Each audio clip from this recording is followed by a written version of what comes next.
성도 여러분을 축복합니다. 다들 선물 좋아하십니까? 예, 선물 좋아하시죠? 예, 선물 저도 좋아합니다. 우리는 성탄절이 되면 을에 선물을 주고받곤 합니다. 왜냐하면 선물이 주는 강력한 힘 때문인데, 선물은 익숙해져 버린 관계를 다시금 새롭게 하는 힘을 가지고 있습니다. 선물을 고르고 편지 문구를 고민하며 쓰다 보면 어느새 그 관계가 다시금 새삼스러워진다는 것이지요.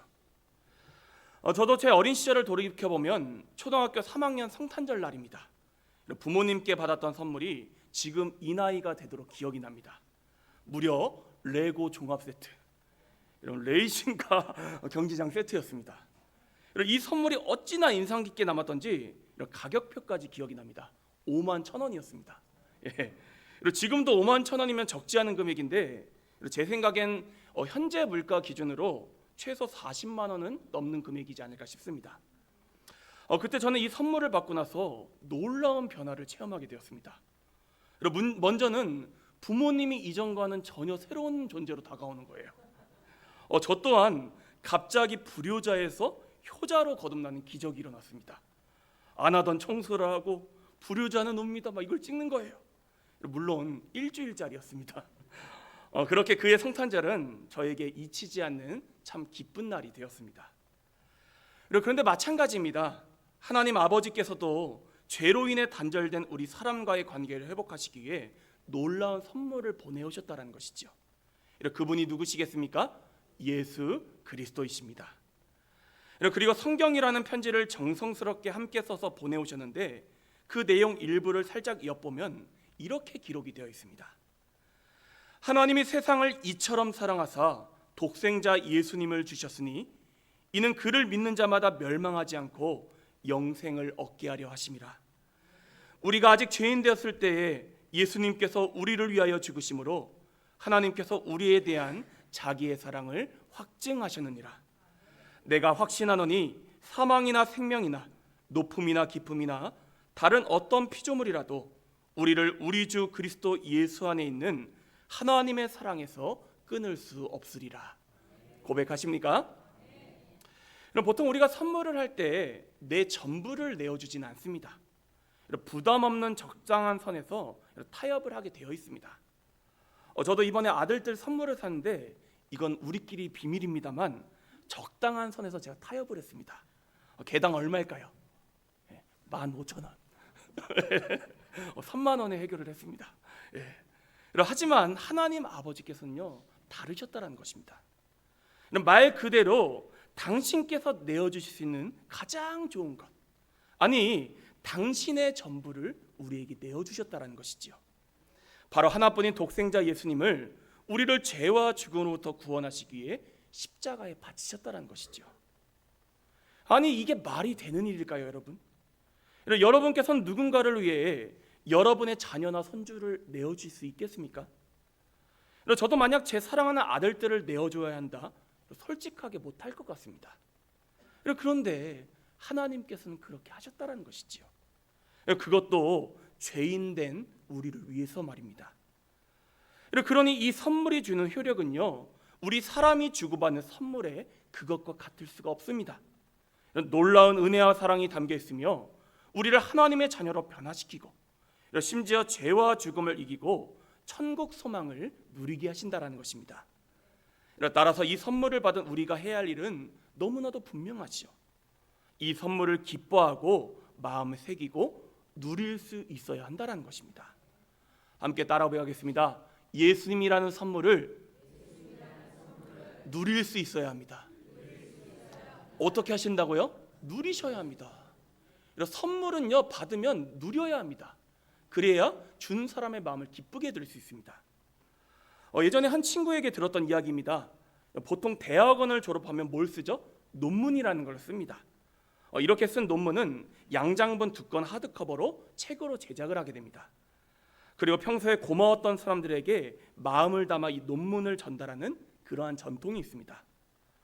그런데 이 친구가 지인에게 논문을 선물로 주었는데, 세상에 어느 날 보니까 라면 냄비 받침으로 쓰고 있더랍니다. 기분이 어땠을까요? 당연히 상하지요. 한번 여러분도 입장 바꿔놓고 생각해 보십시오. 누군가가 여러분에게 선물을 주었는데 그냥 대충 구석에 처박아 놓고 있습니다. 이 모습을 보면 속이 부글부글 올라오지 않겠습니까?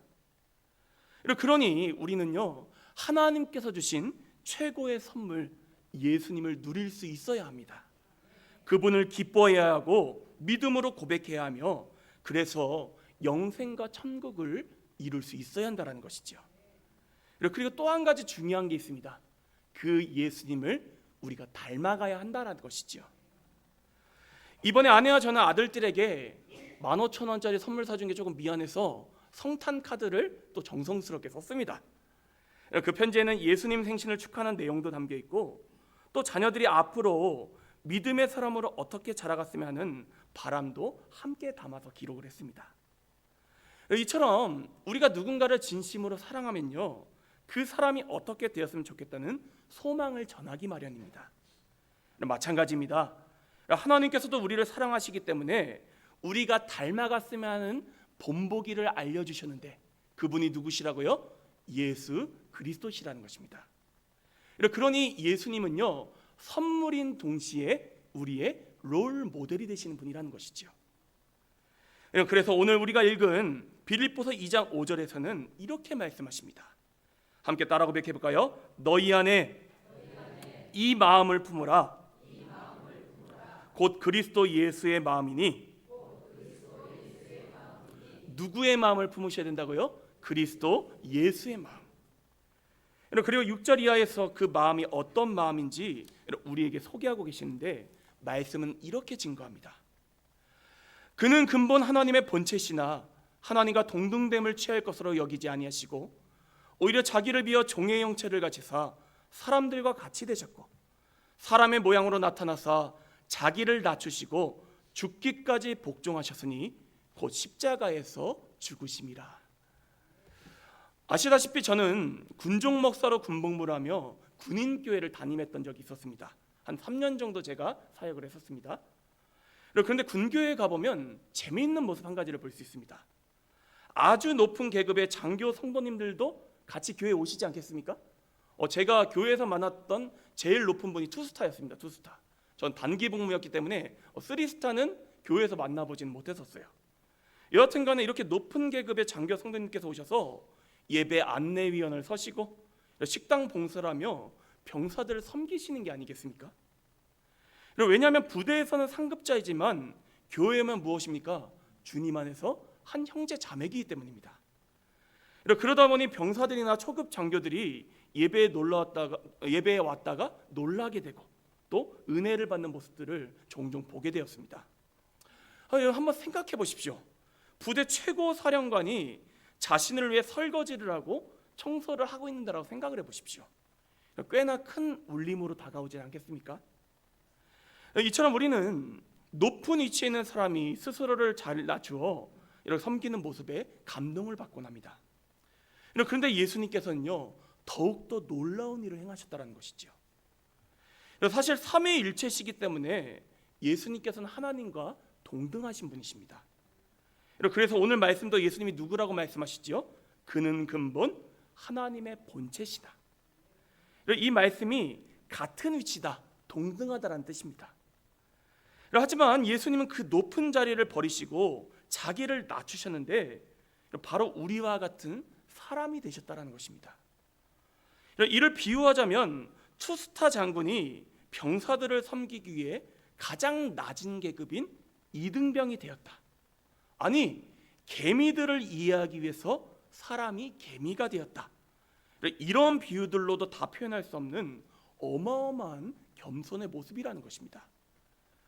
그러니 지금 오늘 본문 5절에서 너희 안에 이 마음을 품으라, 곧 예수 그리스도의 마음이네 할 때 그 마음이란 바로 예수님의 그 한량 없으신 겸손의 마음을 배우라고 우리 가운데 선포하고 있는 것입니다.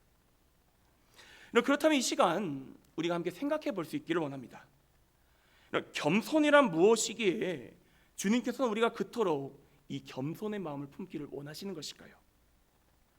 우리가 겸손하면 제일 많이 오해하는 것 중에 하나가 겉으로 드러내는 모습을 겸손이라 착각하는 것입니다. 예를 들어 고상하게 말하고 차분하게 있고 하면 이 사람 참 겸손하다 이렇게 오해하곤 한다는 것이죠. 그런데 잘 생각해 보십시오.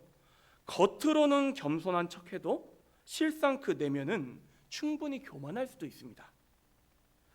우리나라에서는 겪기가 어려운 일이긴 한데 미국이나 유럽에 가면 인종차별을 하는 사람들이 제법 있습니다.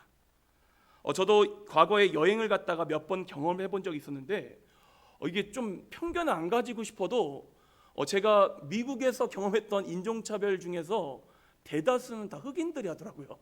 흑인들이 아시아인들을 그렇게 무시를 합니다. 당시 햄버거 집에 갔는데 난생 처음 보는 흑인 여자 종업원이 저를 조롱하는 게 아니겠습니까? 그때 정말 황당했습니다. 내 돈 주고 내가 가게에서 음식을 사 먹는데 조롱까지 당하다니. 그런데 지나고 보니까요, 더 악질들은 백인들이었습니다. 겉으로는 엄청 고상하고 친절한 척을 하는데 결국 그 속을 들여다보니 고도의 인종차별을 하고 있는 것입니다. 이걸 경험하고 나니까 차라리 대놓고 차별하는 사람들이 양반으로 보이게 되었습니다. 그런데 겸손이라는 것도 마찬가지라는 것이죠. 겉으로 드러나는 모습이 겸손해 보여도 실상은 겸손이 아닐 수가 있다는 것입니다. 그렇게 말씀은 우리에게 이렇게 선포합니다. 내가 보는 것은 사람과 같지 아니하니 사람은 외모를 보거니와 나 여호와는 중심을 보느니라. 하나님은 외모가 아니라 뭘 보신다고요? 중심을 보십니다. 그러니 우리는 우리가 생각하는 겸손 말고 하나님이 기뻐하시는 겸손을 따라가야 한다는 것이죠. 예수님이 보여주신 겸손이 바로 그 겸손이었다는 것입니다. 그리고 성경 말씀은 이 겸손에 대해서 우리에게 두 가지 측면으로 말씀하고 계시는데, 먼저 참된 겸손이란 무엇이냐? 하나님을 간절히 찾는 것이다. 우리 가운데 말씀하고 계신다는 것이죠. 함께 따라 고백하겠습니다. 첫째, 참된 겸손은 하나님을 간절히 찾는 것이다. 참된 겸손이 뭐라고요? 하나님을 간절히 찾는 것입니다. 이런 복음서 말씀을 보면 수로보니게 여인의 이야기가 나옵니다. 그녀에 따른 당시 귀신에 들려 크게 고통을 받고 있었는데, 그래서 예수님께 나아가 소락대기를 치며 자신의 딸을 고쳐달라고 간청을 했습니다. 어찌나 크게 소리를 지르던지 제자들이 예수님께 제발 어떻게 좀 해보시라 간청할 정도였습니다. 사실 이 여인의 모습은요, 우리가 생각하는 교양, 겸손과는 상당히 거리가 먼 모습입니다. 차분히 차례를 기다리고 양보도 하고 그런 모습이 전혀 없습니다. 그런데 말씀의 결론을 보면 알겠지만 예수님께서는 이러한 그녀의 믿음이 크다라고 칭찬을 하신다는 것이죠. 그럼 무엇입니까? 주님께서 우리에게 원하시는 모습이 바로 이런 여인의 모습이라는 것입니다. 바로 하나님을 간절히 찾으셔야 한다는 것이죠. 생각해 보십시오. 사람들 앞에서 겸손합니다. 늘 선한 말을 사용하고 봉사도 얼마나 많이 하는지 모릅니다. 그런데 하나님을 전혀 찾지도 않고 믿지도 않습니다. 그렇다면 과연 이 모습을 성경이 이야기하는 겸손이라 이야기할 수 있겠냐라는 것입니다. 사람들 앞에서 겸손이 의미가 없다, 이런 이야기를 드리는 것은 아닙니다. 물론 그것도 중요하지요. 그런데 사람들에게는 겸손한데 하나님께는 겸손하지 않는다? 성경은 이러한 성태적 겸손을 하는 겸손이 참된 겸손이 아니라고 우리 가운데 선포하고 있다는 것이죠. 그러니 우리는 무엇보다도 하나님을 간절히 찾아야 합니다. 설사 때로 경박스러워 보인다 할지라도, 수로보니게 여인처럼 지적을 받는다 할지라도 그분께 부르짖고 주님이 없으면 안 된다는 우리의 간절한 믿음의 고백을 올려드릴 수 있어야 한다는 것입니다. 오늘 빌립보서 본문에서 예수님도 마찬가지셨습니다. 8절을 보면 예수님께서는요, 하나님께 죽기까지 복종했다라고 우리 가운데 증거하고 있습니다. 그런데 복음서 내용을 잘 살펴보면 무슨 하나님의 아들이시기 때문에 신적인 능력으로 단번에 복종하시고 그런 게 아니었습니다. 모든 상황 속에서 끊임없이 기도로 하나님께 매달리셨고, 그래서 부어주시는 그 마음으로 순종하며 나아가셨다는 것이죠. 겟세마네 동산에서의 기도가 좋은 예입니다. 예수님께서는요, 하실 수만 있다면 십자가의 잔을 마시지 않게 해달라고 기도하셨습니다. 그러나 동시에 그러나 내 뜻대로 마시고 아버지의 뜻대로 되게 해달라고 간절히 간구하셨습니다. 그럼 무엇입니까? 그저 순종하고 끝, 이게 아니라 그 순종에 나아가기까지 하나님을 구하는 간절한 기도의 마음으로 함께 나아가셨다라는 것입니다. 마지막 십자가에 달리실 때도 마찬가지였습니다. 그때도 하나님의 아들의 능력으로 죽음 그까짓 것 아무것도 아니다 이렇게 하신 게 아니라 나의 하나님 하시며 하나님을 간절히 찾으셨다라는 것입니다. 바로 이 모습이 성경이 말하는 참된 겸손의 모습이라는 것이지요. 그러므로 우리가 이 성탄절 하나님 아버지와 예수님 그리고 성령님을 기쁘시게 해드리기 위해서는 하나님을 간절히 찾아야 합니다. 그분을 향한 갈급함이 있어야 한다는 것입니다. 더 과격하게 표현하자면 하나님을 향한 굶주림이 우리 가운데 있어야 한다는 것입니다. 예배와 기도가 중요한 이유가 바로 여기에 있습니다. 한번 연애 시절을 떠올려 보십시오. 사랑하면 어떻게 됩니까? 이유 불문 시도 때도 없이 사랑하는 사람이 보고 싶고 그래서 찾아가게 되어 있습니다. 저도 예전에 제 아내 따라다닐 때 밤마다 얼마나 집에 찾아갔는지 모릅니다. 거기에 체면이 어디 있습니까? 그런데 사랑한다고 말하면서 찾아가질 않습니다. 그러면 그건 사랑이 아니라는 것이지요. 마찬가지로 하나님을 간절히 원하면 찾게 되어 있습니다. 예배의 자리로 나오게 되어 있고 기도 가운데 부르짖게 되어 있다는 것이지요. 바라기는 오늘 이 복된 성탄절날 우리 안에 계신 성령님께서 저와 여러분 안에 하나님을 향한 간절함, 굶주림, 소망의 마음을 다시금 불일 듯 일으켜 주시기를 간절히 축복합니다. 그래서 하나님 기뻐하시는 참된 겸손을 올려드리는 저와 여러분 모두가 될 수 있기를 간절히 축복합니다. 두 번째로 하나님께서 기뻐하시는 참된 겸손은 다른 이들을 깊게 생각하는 마음입니다. 함께 따라 고백하겠습니다. 둘째, 참된 겸손은 다른 사람을 깊게 생각하는 마음입니다. 누구를 먼저 생각하셔야 된다고요? 다른 사람들. 엄청 뻔한 말이지 않습니까? 그런데 사실 이게 겸손의 본질이라는 것입니다. 나를 높이기 위한 겸손은요 참된 겸손이 아니라는 것이죠. 바리새인들이 딱 좋은 예입니다. 이들은 늘 사람들 앞에서 기도하기에 힘썼고 겸손한 모습을 보여주었습니다. 그러나 주님께서는 우리의 외모가 아니라 뭘 보신다고 하셨죠? 중심을 보십니다. 주님께서는 이들을 겉만 번지르르한 회칠한 무덤이라 호통을 하셨습니다. 왜냐하면 이들의 겸손이 하나님을 위한 것도 아니었고 타인을 위한 것도 아니라 자기 자신을 높이는 수단에 불과했기 때문입니다. 오늘 본문 말씀을 보십시오.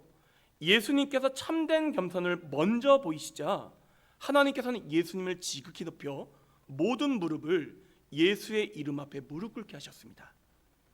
이 말씀인즉 예수님께서 사람의 몸을 입고 이 땅에 오시고 십자가를 지신 이유는 그렇게 해서 본인을 높이시고자 함이 위함이 아니라 바로 우리를 너무나도 사랑하시기 때문에 죄로 인해 죽을 수밖에 없는 우리를 구원하시기 위함이었다는 것입니다.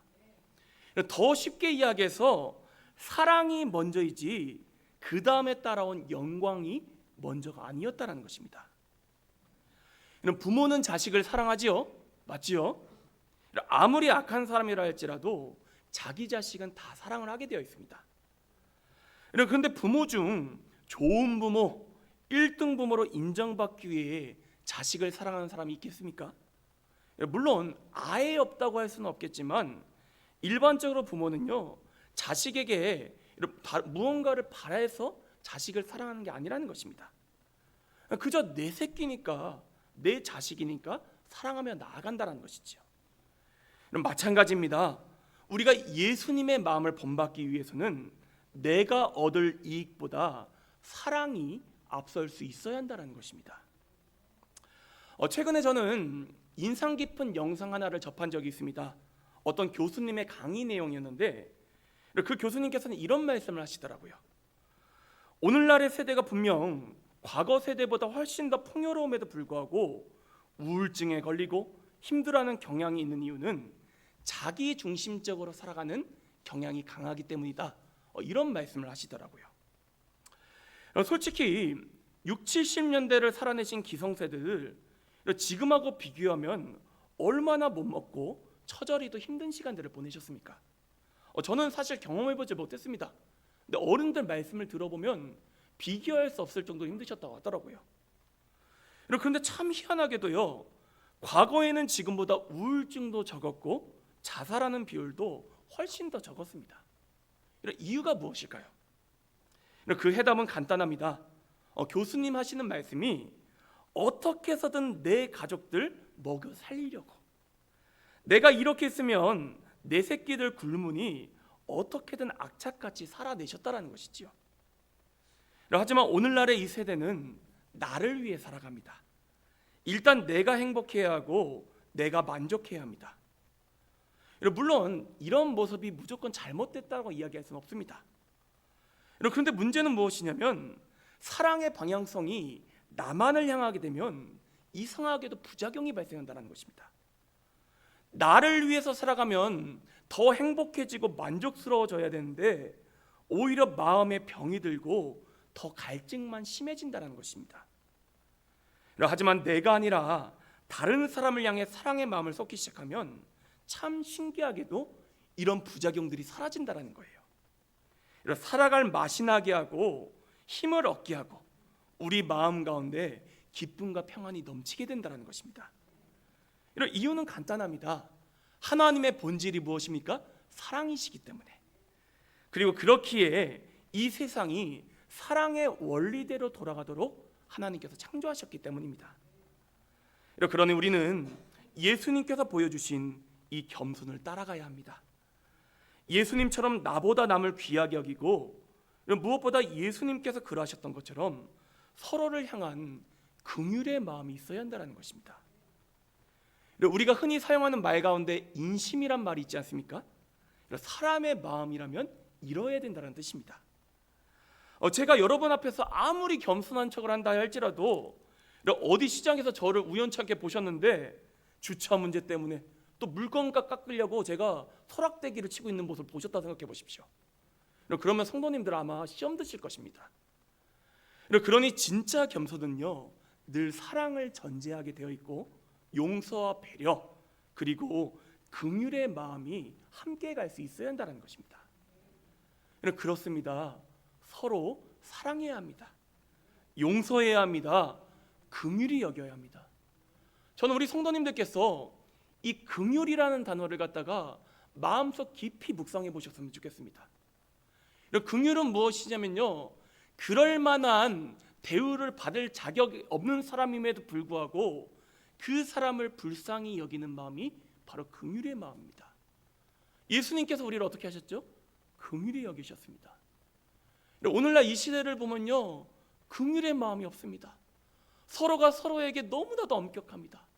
그래서 싸움이 나고 그래서 많은 사람들이 고통을 받습니다. 여러분, 우리가 이 성탄절에 이 긍휼의 마음을 회복할 수 있어야 한다는 것입니다. 그렇지 않으면 요한일서 말씀처럼 우리가 하나님을 볼 수가 없습니다.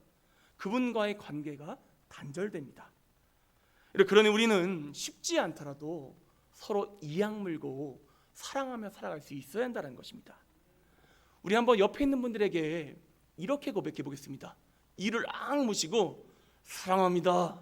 한번 고백해 보십시오.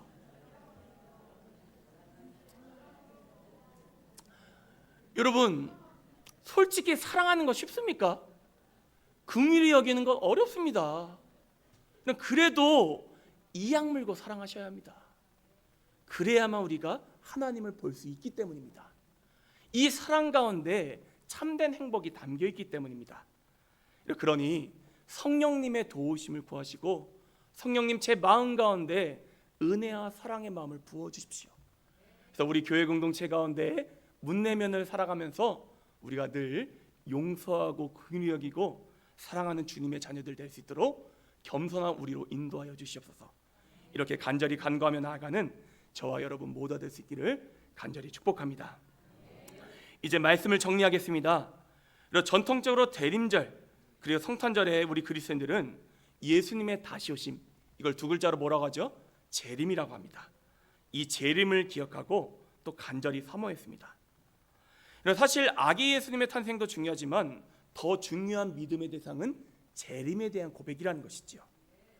왜냐하면 그날이 오면 우리가 천국에 들어가는 날이며 무엇보다도 사랑하는 주님을 직접 눈으로 배웠고 만지고 영원토록 함께할 수 있기 때문입니다. 그러므로 사랑하는 형제자매 여러분, 가장 귀한 선물이신 예수님을 누리시고 그분의 다시 오심을 간절히 사모하며 나아가시기를 간절히 축복합니다. 그러면 주님께서는요, 구하는 자에게 은혜를 부어주신다는 것이지요.